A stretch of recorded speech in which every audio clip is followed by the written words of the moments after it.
Salut tout le monde, on est parti aujourd'hui pour le 1246e épisode de l'After Zappimage. C'est un grand jour évidemment puisque c'est le retour de la Champions League. Les deux premiers huitièmes de finale vont se jouer ce soir avec déjà un match hyper alléchant sur le papier. Cette rencontre entre le Paris Saint-Germain et le Real Madrid ce soir 21h du côté du Parc des Princes. L'autre affiche semble être un petit peu plus déséquilibrée tout de même ce soir. Le Sporting va recevoir Manchester City. On va regarder aussi les affiches pour la journée de mercredi à 21h. Le Bayern Munich sera du côté de Salzbourg, les Bavarois qui vont tenter de se racheter après la déconvenue du week-end dernier en Bundesliga, une défaite assez lourde du côté de Bochum sur le score de 4-2. Et puis une grosse affiche aussi demain entre l'Inter et Liverpool. Une petite information qui concerne les Français qui sont engagés en Champions League. Donc on va retrouver pas moins de 33 joueurs français sur ces phases à élimination directe de la Champions League. Il y en a un petit peu partout, des joueurs français évidemment. Dès ce soir, il y en aura qui seront présents du côté du Parc des Princes entre le Paris Saint-Germain et le Real Madrid. On va d'ailleurs démarrer les amis avec quelques informations et déclarations sur cette rencontre entre le PSG et le Real. Hier avaient lieu les deux conférences de presse des deux entraîneurs. On va premièrement démarrer avec Mauricio Pochettino qui nous a parlé notamment des joueurs qui étaient incertains par rapport à cette rencontre. Évidemment, point d'interrogation sur la présence ou non de Neymar. Pochettino qui nous dit: Neymar, ma décision est prise, mais je ne dirai rien. Donc on attendra évidemment ce soir la composition d'équipe pour savoir si le Ney est présent ou remplaçant pour cette rencontre face au Real. Marquinhos qui nous dit: Neymar est prêt pour demain. Il a envie. C'est un grand match contre une très grande équipe. C'est le moment où il faut faire les efforts. Et il est prêt à les faire. Ça, c'est le ressenti du groupe qui s'entraîne depuis quelques jours avec Neymar. Et je pense évidemment que Neymar a très très envie. Il a faim de compétition. Après, voilà, être dans le rythme, ça c'est autre chose. Mais évidemment que ce genre de match, tout le monde a envie de les jouer. Ensuite, une petite information qui concerne le Ney. Ça, c'est une information RMC Sport qui est souvent en général bien informée. RMC Sport annonce que Neymar devrait débuter sur le banc de touche ce soir. Autre choix du côté du Paris Saint-Germain. Normalement, dans les buts ce soir, ça ne sera pas Keylor Navas, mais Gigio Donnarumma qui lui sera préféré. Après, c'est un choix du coach. On ne va pas dire qu'il y a un gardien qui a forcément pris l'ascendant sur l'autre depuis le début de saison. Il y a deux gardiens qui sont quand même très, très bons, tout simplement. Il y en a certainement un qui est plus expérimenté que l'autre dans cette compétition.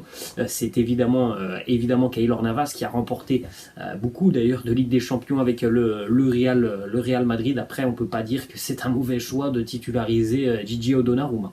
On enchaîne aussi avec une autre déclaration de Mauricio Pochettino sur la présence au milieu de terrain d'Idrissa Gueye et d'Abdou Diallo qui sont tous deux rentrés évidemment de la Coupe d'Afrique des Nations. Il nous dit: chaque club a sa réalité. Je ne sais pas ce qu'ils font ailleurs, mais on a notre gestion des joueurs. Après, nous avons un groupe de talents et notre décision a été qu'ils ne débuteront pas cette rencontre. Donc voilà, pour ceux qui veulent se faire une petite image de la composition d'équipe du Paris Saint-Germain, et bien déjà, il faut se dire qu'au milieu de terrain, on n'aura ni Abdou Diallo, ni Idrissa Gueye, mais voilà, on s'en doutait un petit peu par rapport au schéma et au dispositif utilisé par Mauricio Pochettino depuis quelques semaines. Autre déclat de Pochettino qui nous dit: on a les idées claires et on sait ce qu'on veut faire pour ce match. Au cours de ces 3 entraînements, on était convaincus que c'était le bon chemin à appliquer pour jouer, et lorsque l'équipe en est convaincue, il n'y a rien de mieux.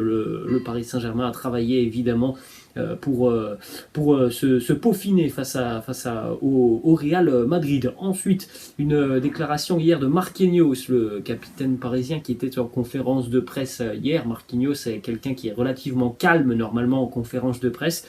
Pourtant, hier, il est paru un petit peu énervé par la question d'un journaliste qui lui a demandé: est-ce que la saison du Paris Saint-Germain commence vraiment demain? Voilà la réponse de Marquinhos, qui lui a dit: tout ce qu'on a fait avant, il faut donc le jeter à la poubelle. Nous, on se bat depuis le début de saison, malgré tout ce que les gens peuvent dire. On va poursuivre toujours du côté du Paris Saint-Germain avec une information qui concerne Sergio Ramos. Sergio Ramos est l'un des grands absents de cette rencontre. Bon, c'est pas forcément une surprise, tout comme Neymar, lui est en manque cruel de rythme et surtout de sensations. Physiquement, Sergio Ramos n'est pas à 100%, loin de là, et ça fait déjà des mois que Sergio Ramos n'est plus à 100% et que son physique est réellement problématique. On va poursuivre les amis avec la composition d'équipe probable du Paris Saint-Germain, une compo qui nous a été délivrée par RMC, où on retrouve Gigio Donnarumma dans les buts, en charnière Marquinhos Kimpembe côté gauche,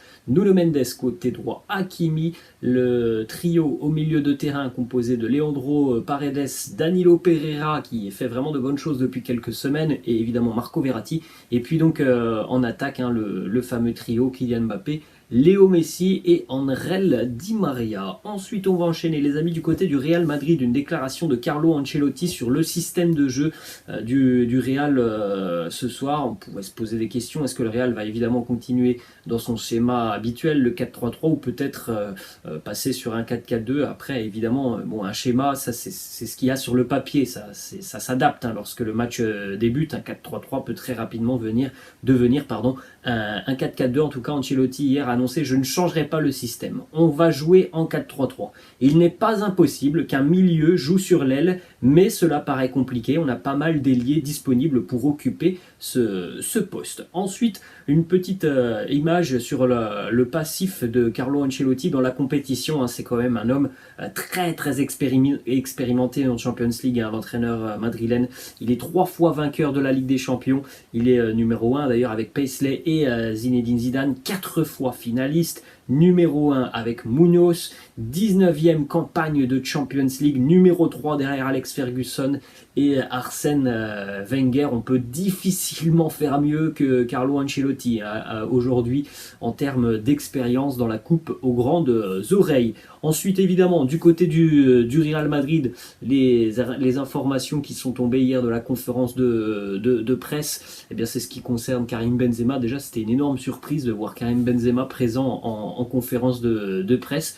Je ne m'attendais pas du tout à ce que ça soit Karim qui soit en conférence de presse. Donc évidemment, c'était très, très agréable d'avoir pas mal de déclats de la part de Kabenwebe qui nous dit déjà premièrement, lorsque l'on voit le Paris Saint-Germain en Champions League, ça joue à un très haut niveau. C'est une équipe, le PSG, qui est capable de tout simplement se mettre au niveau de certaines grandes compétitions. Parfois, évidemment, en Ligue 1, on voit une équipe qui n'est pas forcément toujours à 100%, mais en général, lorsque les grands rendez-vous approchent pour le Paris Saint-Germain, c'est une équipe qui réussit tout de même à se mettre évidemment dans de bonnes dispositions. C'est tout ce que l'on souhaite aux Parisiens ce soir face au Real Madrid. Ensuite, le Karim Benzema qui a parlé aussi un petit peu du fait que le PSG parfois avait du mal à débloquer des situations sur certains matchs, notamment par exemple en Ligue 1, on l'a vu encore une fois le week-end dernier face au Stade Rennais. Il nous dit que c'est une équipe qui a beaucoup le ballon, qui évolue très souvent face à des blocs bas. Donc évidemment, pour le Paris Saint-Germain, ça peut être compliqué pendant 70 minutes de faire le jeu. C'est vraisemblablement pas ce qui se passera ce soir. Côté parisien, le Real Madrid ne va pas venir pour poser le bus. C'est pas le style de la maison. C'est une équipe qui a beaucoup de talent, qui va venir avec ses armes évidemment du côté du Parc des Princes. Donc on peut s'attendre évidemment à voir peut-être un Paris Saint-Germain un petit peu plus à l'aise que sur certaines rencontres de Ligue 1, tout simplement parce que en Ligue 1, il y a quand même des équipes qui viennent au Parc des Princes pour vraiment fermer le jeu.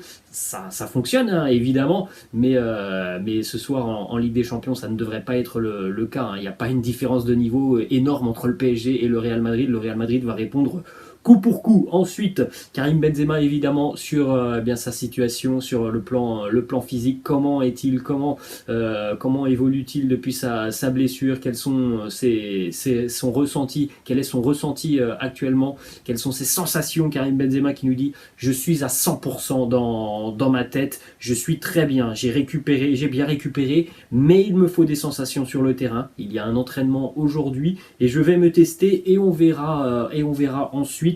Alors ça c'était évidemment la conférence de presse juste avant l'entraînement de Kabenwebe. Alors plusieurs médias annoncent une titularisation de Karim Benzema ce soir, donc la réponse évidemment dans quelques heures maintenant. Carlo Ancelotti lui en conférence de presse s'est contenté de nous dire évidemment que Karim Benzema sera titulaire si il est apte. Voilà, c'est ce qu'il se dit du côté du Real. Si les sensations ont été bonnes pour Benzema sur la séance d'entraînement, il n'y aura pas de souci.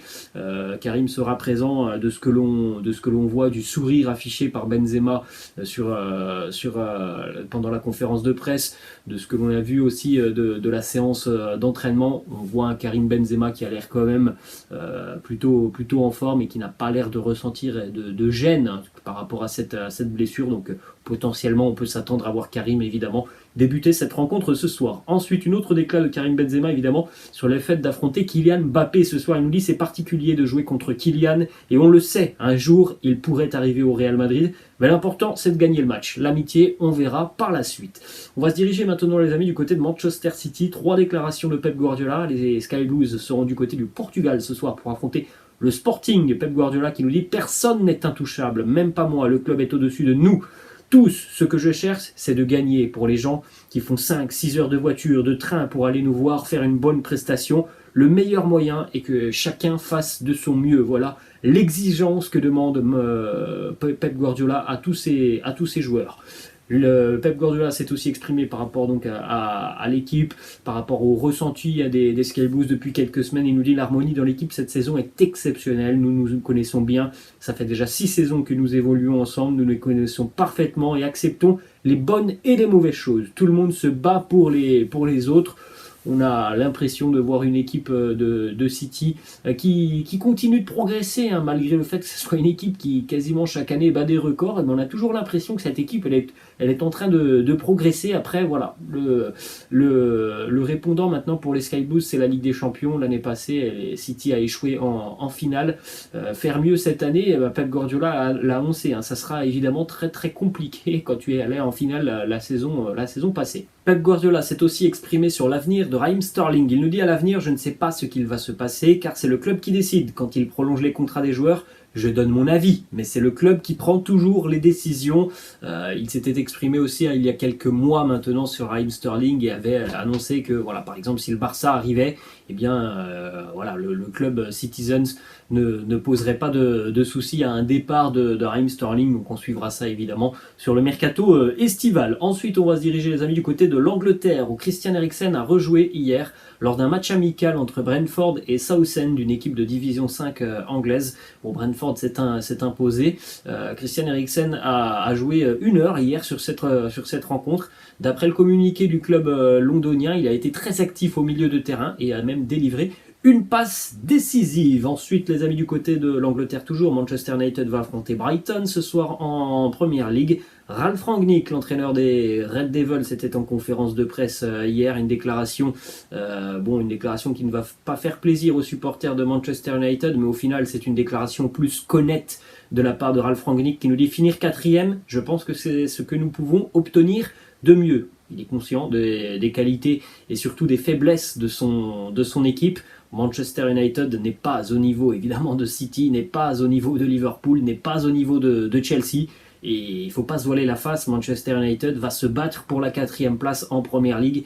Et c'est très très loin d'être acquis. Hein. Quand on voit ce que font les Red Devils depuis quelques semaines, encore la semaine dernière face à Southampton le week-end dernier, on se dit que Manchester va avoir des difficultés à arracher cette 4e place. On va poursuivre les amis du côté de Barcelone, une déclaration de Xavi sur le travail et l'investissement d'Ousmane Dembélé, malgré les nombreuses péripéties que Dembouz et le club catalan ont connues sur le mois de janvier. Xavi voit un homme qui veut atteindre ses objectifs. Il nous dit que c'est un joueur comme les autres. Il est engagé pour la cause afin d'atteindre nos objectifs cette saison. Bon, c'est plutôt une bonne nouvelle quand même pour Dembélé, évidemment, de ne pas être mis à l'écart, de pouvoir continuer à jouer. Après, bon, l'avenir nous dira si Dembouz continue avec le Barça ou non, mais ça sera l'été prochain. Ça serait quand même évidemment vraiment terrible pour Dembélé de terminer la saison sur le banc de touche. Donc heureusement, Xavi a pris la décision de tout simplement utiliser et de compter sur Dembélé sur cette seconde partie de saison. On va terminer les amis du côté des Pays-Bas avec les statistiques